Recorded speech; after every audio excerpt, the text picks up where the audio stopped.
I am Yuki EJLRI.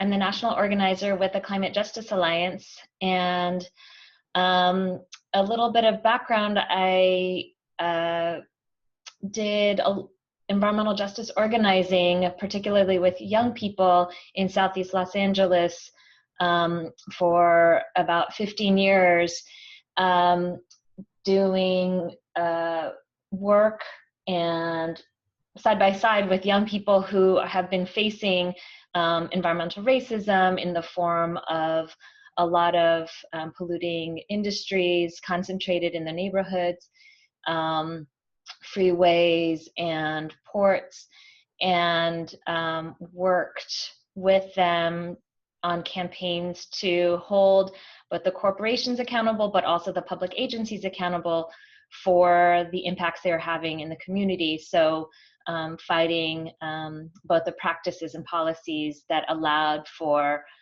pollution to harm people in communities. So again, let me start with a little bit of a history and background. It came out of the labor movement. The concept came out of the labor movement, recognizing the need to transition workers out of harmful, dirty industries into safe, healthy industries. And the idea of creating a super fund for workers for a transition got created. So really providing the training and the resources needed to make sure that families and workers were not impacted negatively with an industrial transition. Since then, a number of environmental justice organizations and other allies have come together to broaden that definition, really to include whole communities. So not just the workers in industries, but whole communities that need a transition from an extractive economy to a regenerative one that provides meaningful work and healthy conditions for families to thrive.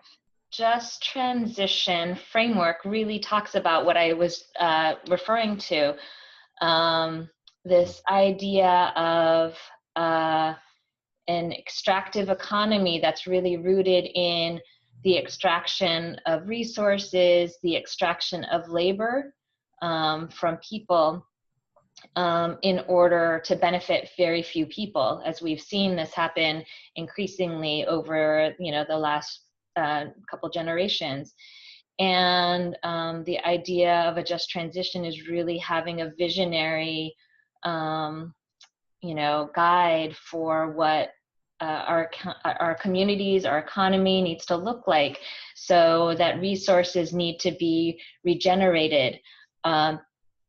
Workers or people have to be working in cooperation rather than exploitation.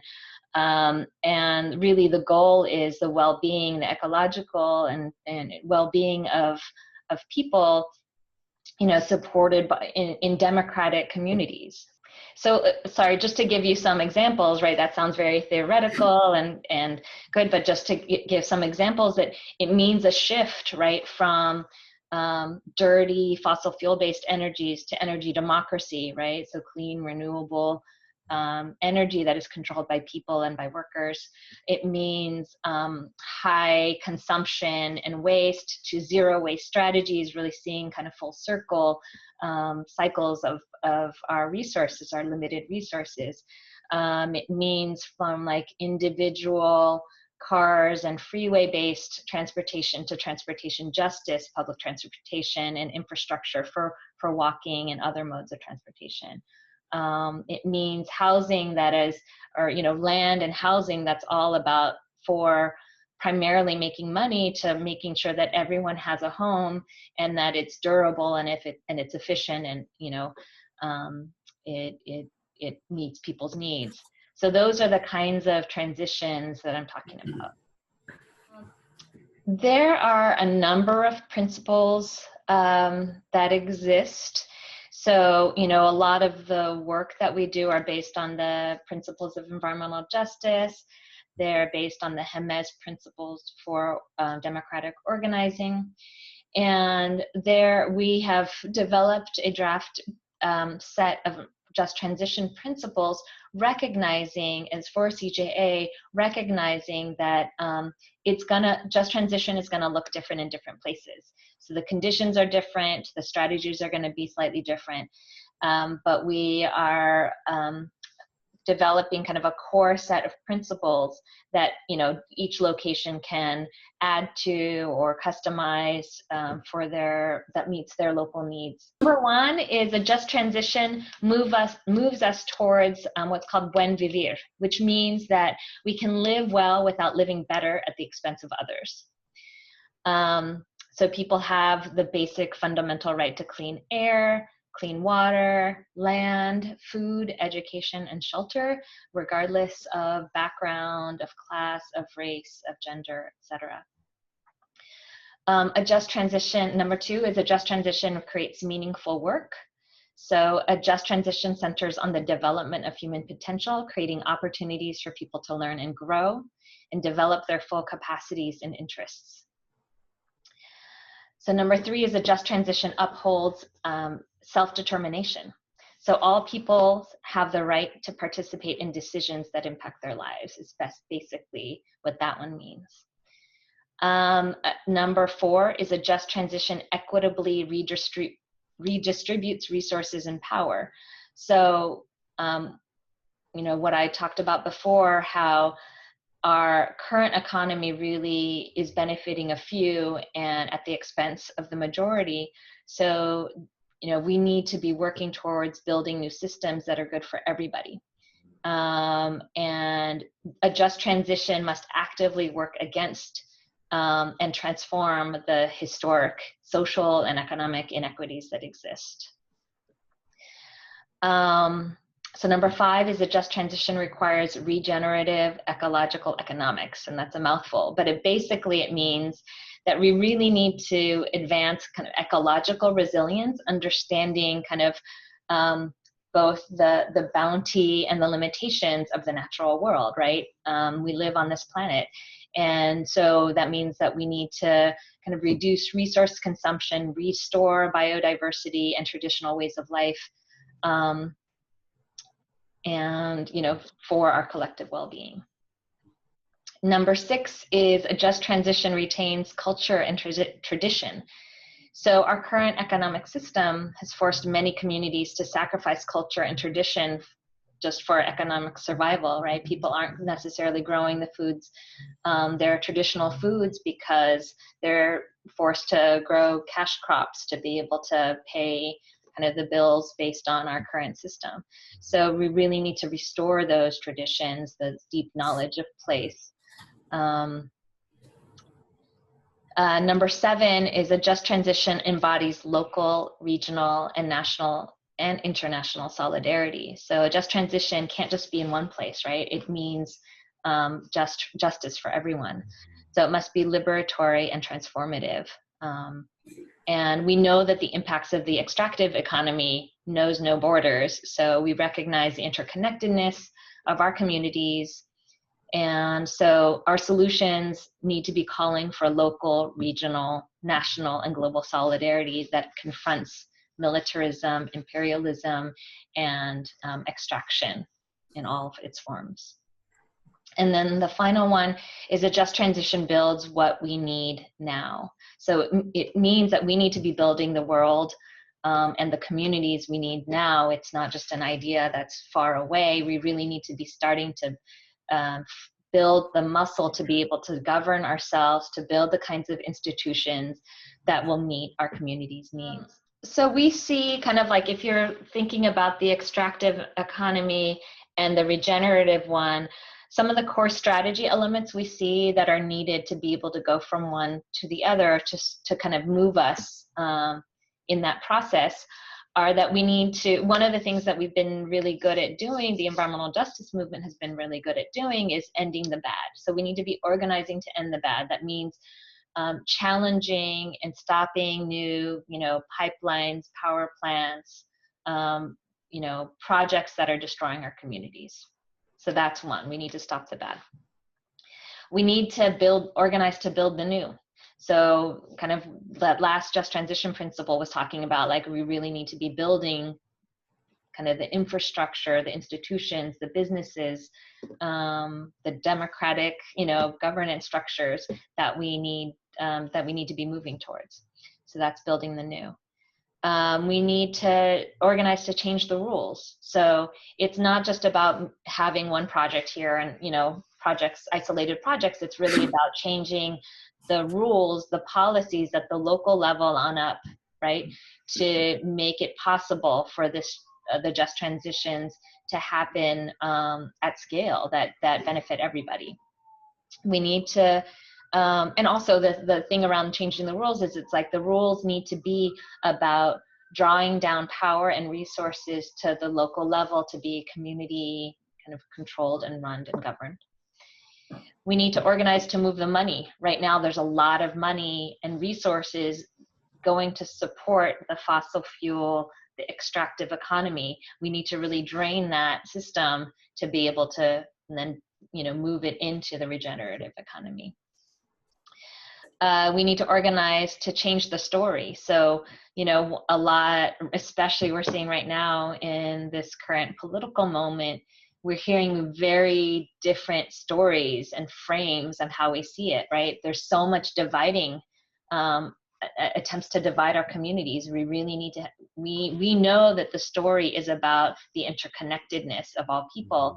And so we know that, it's not about kind of this jobs versus, environment piece. It's really about, we know that you can have both, and and we need both to be able to thrive.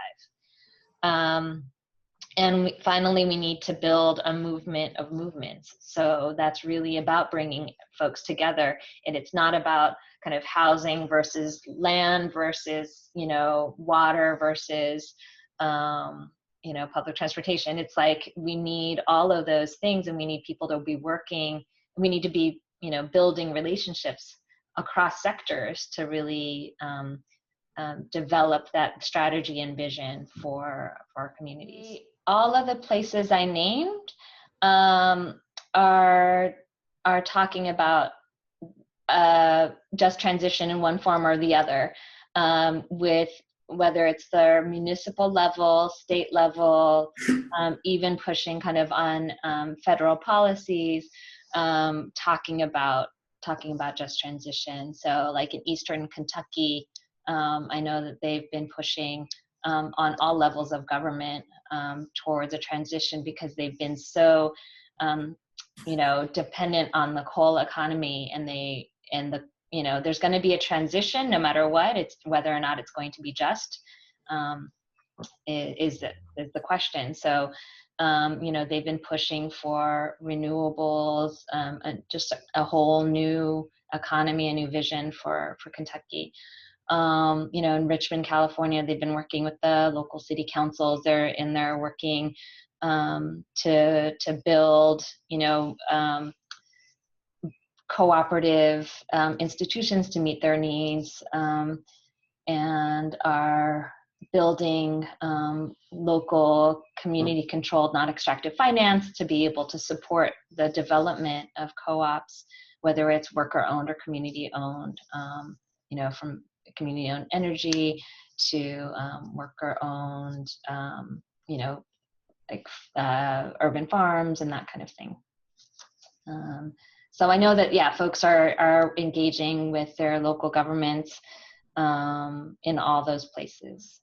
There are some challenges around building kind of new skills and muscles and understanding that we might not have done before. So like some of the economic development, how do we do it in a way that doesn't replicate the current economic system, right? And what are some interesting ways people are doing that? And I think some of the successes, I think, just in terms of the process, are people are learning from each other, different models for building. So we know that people are developing. I keep mentioning co-ops, but that's one of the things that people are starting to build. And learning from each other, because it takes a lot of work just to start one co-op. So how do we do this in a way that builds skills, understanding, shared governance? Also, I mean, I think things like when you're building, so in Jackson, Mississippi, Cooperation Jackson is creating kind of an ecosystem of cooperatives where they're building a farm that is selling, sourcing to a cafe, a cooperative cafe, and then they're composting into the composting business. So there's like a circle, and then the compost is used for the farms, and so they're building that. But it does take a lot of time, right? We have a big vision, and then it takes, when you're growing crops, it's like seasonal, it's like annual, and you want to try to be able to move the system and change it very quickly, but it takes some time to build. I think an important lesson is, I think, one is that it does look different in different places, that that governance and process matters, right?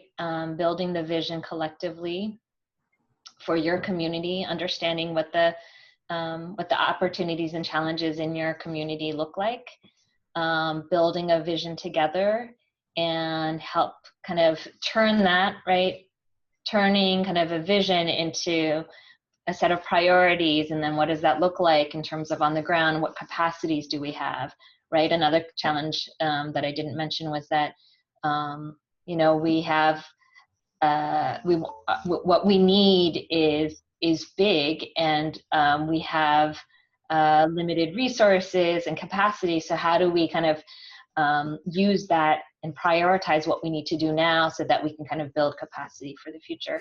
And so Just Transition Alliance talks about just transition being a principle, a practice, and a process. So I'm going to speak to the process piece, which is really about people like convening and learning from each other, really sharing the experiences, because it can feel very isolating or feel hard and slow, but when you get together, you really understand the impact that it's having more broadly, right? What you're learning isn't just what you yourself are learning, but if you're in alliance with others and in relationship with others, then it's what kind of shared knowledge can be. So I think that's been really important. I think in the work is what we're calling translocal organizing, is not trying to pull everybody's resources out of their local communities, but really building the relationships in community, right, across communities. So I think that has been my favorite experience, is really seeing that kind of me personally learning, and then seeing other people learn from each other and getting energy and ideas for moving. Sometimes you feel stuck, but then having a conversation in those spaces really helps give you ideas.